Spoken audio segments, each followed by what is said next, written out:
bagi ibu-ibu dalam menjalankan usaha. Dimulai dari pinjaman dan bertahan untuk tidak konsumtif, karena kita seringkali ingin, kalau bahasa itu bagaimana mengadakan kepada mereka hidup prihatin, hidup dengan sederhana, dan pada akhirnya mereka dapat meningkatkan hidup mereka, dapat menyekolahkan anak mereka, dan pada akhirnya kualitas hidup masyarakat juga akan meningkat dengan sangat baik.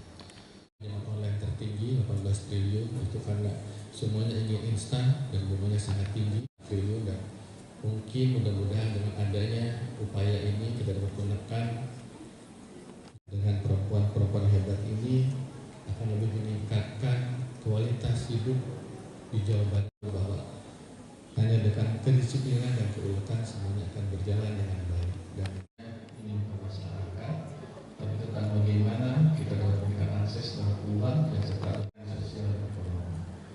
Tentunya kami berharap 980 perempuan ini, dan kami terus menghimbau pada seluruh pihak untuk menahan perundungan ini, dan pertama kami sebutkan buka cita dalam ya. Ada langkah selanjutnya mungkin Pak ke distrik atau ke... Sudah pasti ada, sudah pasti nanti ada ya, karena ini terkait dengan orang tua juga, kan distrik akan memanggil orang tua kepala sekolah. Dan capseknya itu katanya dicopot ya Pak sama PJ Bupati ya, ya. Nah, itu nggak masalah Pak? Capseknya sudah dinonaktifkan di sekolah? Iya.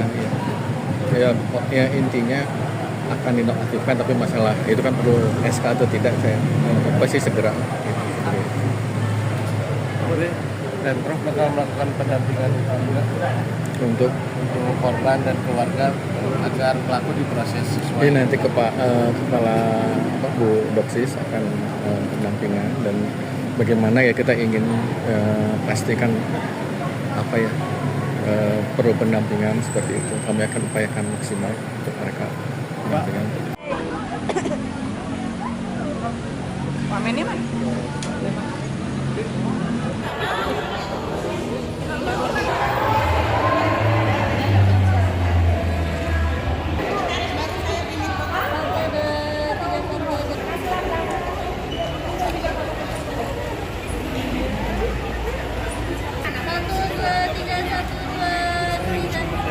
Betul.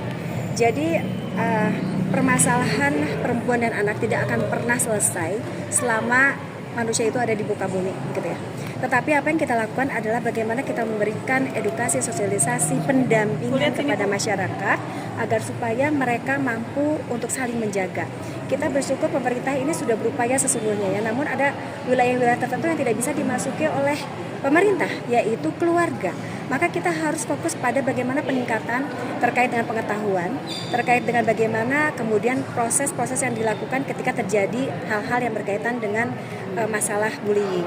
Termasuk juga bagaimana ketika kita mempersiapkan instrumen agar supaya khususnya kami bekerja sama dengan Kemen PPA begitu ya, ada Sapa 129 misalkan begitu ya. Ini adalah platform di mana ketika anak merasa terancam, tidak nyaman, merasa dibully dan lain sebagainya, mereka bisa melaporkan kasus-kasus apa yang mereka hadapi begitu, sehingga mereka tidak merasa sendirian. Tapi kita sebetulnya sudah melakukan upaya, termasuk bagaimana di wilayah 27 kota kabupaten khususnya di Jawa Barat itu sudah ada pendamping di lapangan gitu ya, dari mereka Satgas PPA itu hadir untuk mendampingi kasus-kasus seperti ini.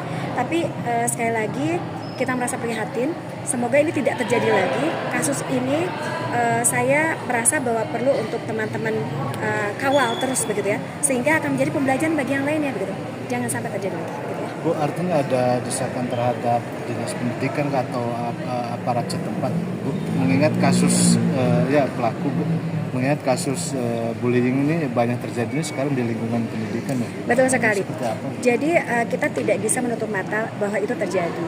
Jadi anak-anak ini biasanya mereka menganggap bahwa itu adalah semacam bercanda atau hal yang wajar terjadi dari misalkan seniornya kepada juniornya, atau mungkin ini kan relasi kuasa ya, mereka yang merasa lebih kuat begitu, kemudian mereka bisa melakukan hal apapun kepada yang dianggap lebih lemah.